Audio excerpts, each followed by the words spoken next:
बिस्मिल्लाहिर्रहमानिर्रहीम, अस्सलामु अलैकुम। Welcome to City Corner TV और मैं हूँ आपका होस्ट हमज़ा मुमताज़। कुरान पाक में एक बहुत खूबसूरत बात कही गई है कि माँ के पाँव के नीचे जो है वो जन्नत है और बाप जो है उस जन्नत का दरवाज़ा। कौन बदबख्त लोग होते हैं जिनको माँ बाप को जो घर से निकाल देते हैं। आज रावी के किनारे आया हूँ जहाँ पर काफ़ी लोग जो है वो इंजॉय कर रहे हैं ज़िंदगी। वहीं पर एक ऐसे माँ बाप भी हैं जिनको 2 साल पहले 8 बच्चे जिनमें 5 बेटियां और 3 बेटे हैं घर से निकाल दिया। कैसे हुआ, क्या वजह थी, आइए बात करते हैं खिज़र हयात साहब से।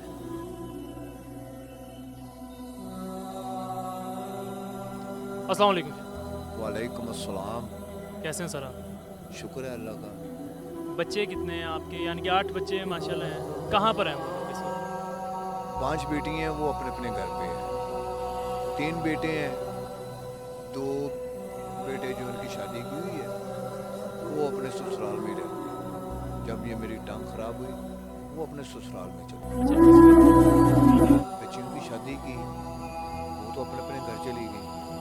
बेटों की जब शादी की कोई 1 माह पास रहा या 2 माह, तो पहले मैं वेल्डर था, खुद वेल्डिंग का काम करने वाला था। ये शुगर हो गई थी तो मजबूरन मेरे को आके तो ये कितनी देर से आप इधर रह रहे हैं? आपके माशाल्लाह 8 बच्चे हैं। कभी किसी ने आंखें नहीं कहा कि जी आए, नाराज़गी छोड़ें, वापस घर आ जाएं? बेटा मेरे पास 2 साल हो गए हैं, कोई नहीं आ रहा। क्यों नहीं आया, क्या वजह है? वजह यही है ना कि बेटा मैं उन लोगों के ऊपर जाके बोझ बन जाऊंगा। वो 7-8 हज़ार रुपया वालदा पे लगाएं। ये फ़र्ज़ नहीं है कि जिस माँ बाप ने पाला है अब उस पर लगाना? बेटा फ़र्ज़ तो है, वो ये समझती हैं कि ये हम लोगों के ऊपर बोझ बन गए हैं। ये मेरी वाइफ है। तो नाज़रीन, जैसा कि आप देख सकते हैं ये साथ ही इनकी वाइफ जो है ये चारपाई पे लेटी हुई है। जो इनकी तबीयत जो है यकीन कीजिए मैं नहीं देख पा रहा। ये किस तरह से बात कर रहे हैं, अल्लाह ने इनको और अल्लाह हिम्मत दे, हौसला दे। लेकिन यहाँ देख लें वो कब से इसी डायरेक्शन में बीमार हैं और ये इनको फालिज हो गया था और ये व्हील चेयर पे हैं। 8 बच्चे हैं, 5 बेटियाँ और 3 बेटे हैं। तो 2 साल से एक दफ़ा भी कोई मनाने नहीं आया। यानी कि ये भी है कि जो माँ बाप बचपन में तो मनाते हैं औलाद को, लेकिन अब ये औलाद का आजकल का ये वतीरा बन गया है कि जी माँ बाप नाराज़ हो तो औलाद नहीं आएगी। बोलती हैं बेटी जी अम्मी को लेने आ रहे हैं, आता कोई नहीं। और ये कि बेटियों ने बोला कि हम आपको लेने आ रहे हैं। लेने आ रहे हैं, वो भी अम्मी को। आप इधर बैठ के कमाएं और हम लोगों को भेजें।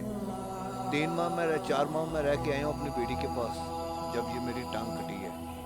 तो बेटा मैं वहाँ पे भी उन लोगों के ऊपर बोझ नहीं बना, अपनी जेब से निकाल के उन लोगों को दिया कि लोग ये पकाओ, हमको भी खिलाओ। क्या समझते हैं गलती कहाँ हुई है आपसे? कोई आपका कोई गलती कहाँ हुई ज़िंदगी में, कहाँ गलती हुई? ज़िंदगी में बेटा मेरे से यही गलती हुई है कि मैंने जो कुछ कमाया ना मैंने बच्चों को खिला दिया। वो इस रात को जो मैं 1000 लेके आया हूँ, अच्छा यार बच्चे खा जाएं कोई बात नहीं, सुबह लाख और दे देगा। मगर मैं देखने वालों को, ख़ास तौर पे जो गरीब आदमी है मेरे जैसा, उसको अपने लिए कुछ ना कुछ बच्चों से बचा के रखना चाहिए। तो आपको कभी लगता था कि औलाद ऐसा कभी करेगी? बेटा ये ज़िंदगी में नहीं सोचा था। ये तो जब मेरे ऊपर ये मुसीबत बनी तो बाद में मेरे को पता चला यार नहीं, जेब में है तो औलाद भी है, जो जेब में नहीं है ना तो बेटा औलाद भी है। अच्छा, तो मुझे ये बताइएगा कि यहाँ आप कैसे गुजर बसर कर रहे हैं? इनका ये कैसे अब चेकअप वगैरह कौन करता है? कौन दवाइयाँ वगैरह, आपकी दवाई वगैरह, तीमारदारी करता कौन है? बेटा एक मेरी छोटी बच्ची आती है जो 4थे नंबर पे है, वो आगे वालदा को संभाल कर जाती है, कपड़े पहना जाती है, जो पैम्पर वगैरह जो लगाना है उसने करके जाना है। तो बकाया खाना वाना जो है मैं इधर खुद बना लेता हूँ, नहीं दिल किया पकाने को तो बाज़ार से मंगवा ली है। यहाँ पे मेरे 1-2 दोस्त ऐसे हैं जो हर चीज़ मेरे को दिल ला के देती है। जी नाज़रीन, हमने खिज़र हयात साहब से हमने बात की, उनका मसला सुना। 8 बच्चे, 5 बेटियां, 3 बेटे मिलकर 2 माँ बाप को नहीं संभाल पा रहे। अगर ये जहाँ पर रह रहे हैं, जैसे इन्होंने कहा कि हमें यहीं रहने दो, लेकिन अगर मेरा कैमरामैन आपको दिखाए गंद है या जो भी जहाँ भी ये रह रहे हैं, जानवरों के रहने के लायक नहीं है। बीवी जो है वो चारपाई पे है, बेटी आती है, कपड़े बदलती है, चले जाती है। शायद ये देखकर जितने भी माँ बाप देख रहे हैं या इस एज में होंगे या इस एज की तरफ जा रहे होंगे, तो वो तो यही देखकर कहेंगे कि शायद बच्चों के लिए हर चीज़ नहीं उनके नाम कर देनी चाहिए।